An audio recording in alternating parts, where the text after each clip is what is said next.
सभी गुरुजनों को मेरा सादर नमस्कार। साथियों, जैसा कि आप सभी को पता है कि वर्तमान सत्र में हमें विद्यार्थियों का असेसमेंट 3 प्रकार से करनी है। पहले बेस लाइन, उसके बाद मिड लाइन और अंत में and line. Base line assessment यानी कि बेस लाइन आकलन हमने अगस्त में लिया है। उसके बाद अभी तक के हमारे 3 इकाई मूल्यांकन हो चुके हैं, सितंबर, अक्टूबर और नवंबर में। और दिसंबर माह में अभी हमें मिड लाइन असेसमेंट करनी है, विद्यार्थियों का मिड लाइन आकलन करना है। तो उसके लिए जो दिशा निर्देश है और साथ ही इसकी जो समय सारणी है वह SCERT से जारी कर दिया गया है।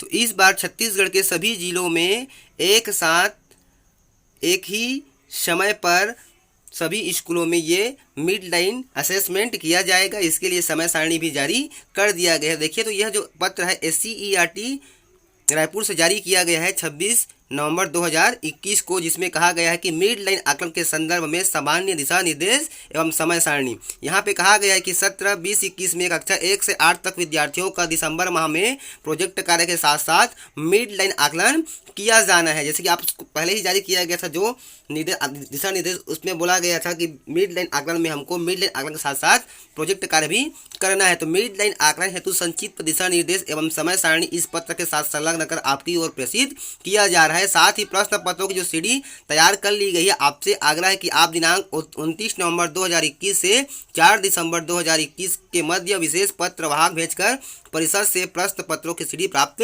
कर ले, जिससे निर्धारित समय में आप अपने जिलों में परीक्षा का आयोजन संपन्न करा सके। तो इस तरह से यह जो पत्र जारी किया गया है। तो यहाँ पे देखते हैं कि दिशा निर्देश में क्या है।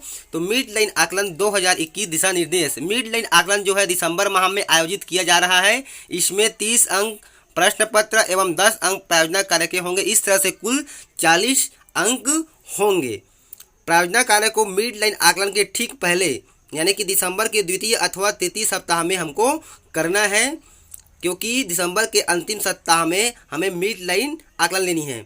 कक्षावार विषयवार प्रायोजना कार्य में कुल 3 प्रश्न होंगे, जिसमें से कोई 2 पर कार्य करना अनिवार्य होगा और प्रत्येक प्रायोजना कार्य में 5-5 अंक निर्धारित हैं। इस तरह से विद्यार्थियों को 3 प्रायोजना कार्य देना है, और जिसमें से विद्यार्थी को 2 प्रायोजना कार्य करना अनिवार्य है। प्रायोजना कार्य जो होगा हमारा वह लर्निंग आउटकम पर आधारित होगा।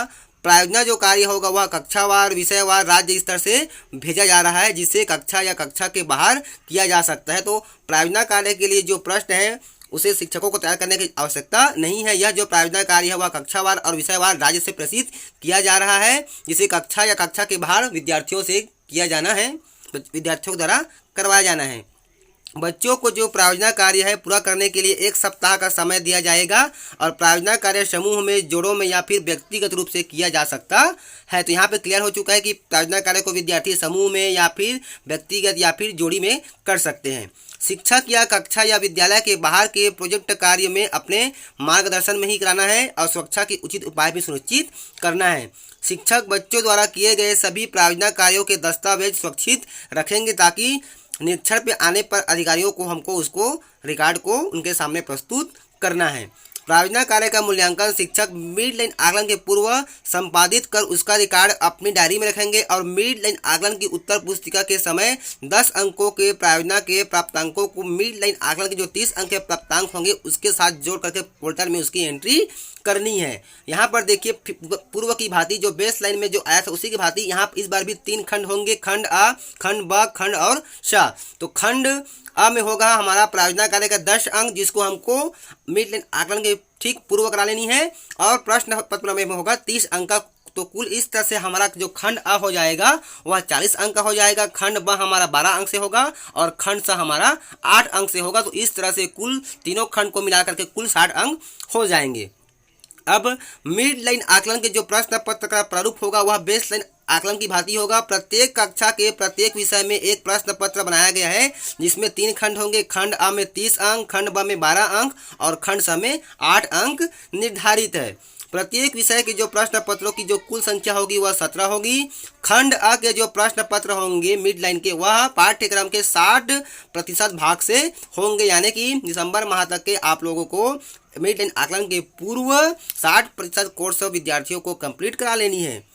ग्रेड का निर्धारण एवं प्रगति पत्र में प्रविष्ट खंड अ के प्राप्तांकों पर ही किए जाएगा, यानी कि खंड अ के आधार पर ही हमको ग्रेडिंग करनी है। ब और स को हमको ग्रेडिंग नहीं करनी है, ग्रेडिंग में शामिल नहीं करना है। शेष ब व स का खंड का उपयोग विद्यार्थियों के स्तर निर्धारण एवं उच्चतरात्मक शिक्षण के लिए किया जाना है।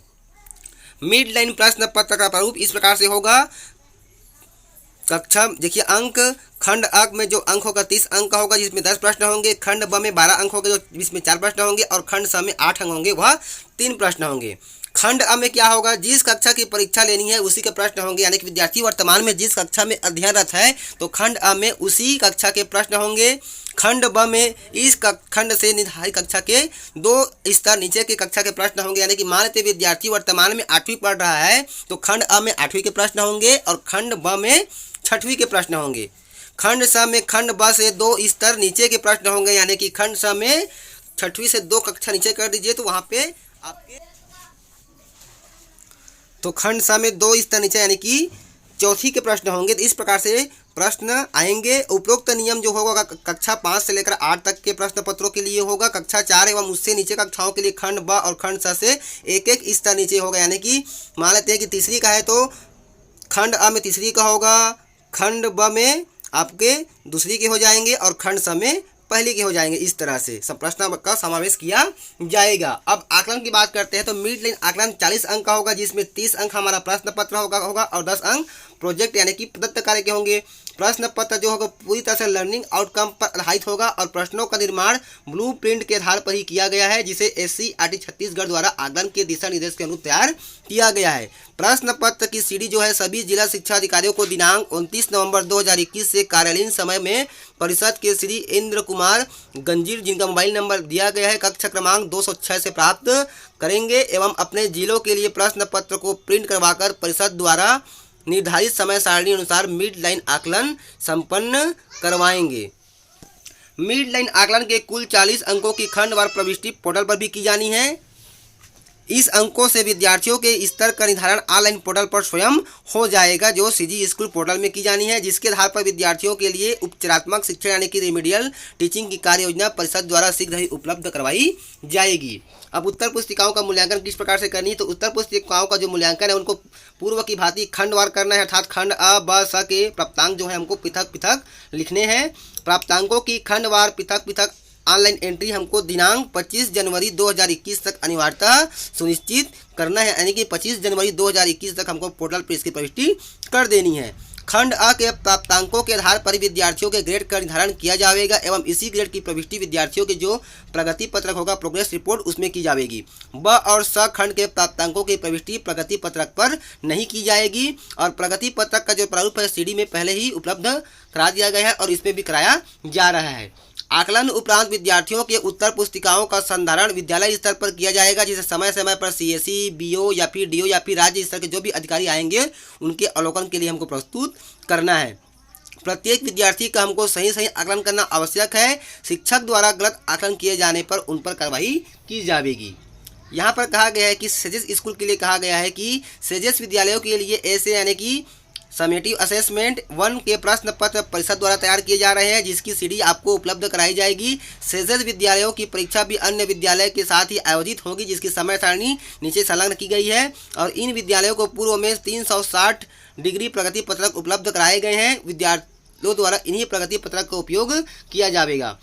विकासखंड स्तर पर जिन अंग्रेजी माध्यम स्कूलों एवं सेजेस में NCERT की किताबें संचालित है वे स्कूल स्वयं प्रश्न पत्र तैयार कर राज्य द्वारा निर्धारित समय सारणी के अनुसार वे अपना परीक्षा का आयोजन करेंगे। अब यहाँ पर देखिए मिड लाइन आकलन हेतु समय सारणी राज्य से जारी किया गया है। यह छत्तीसगढ़ के सभी जिलों के लिए है।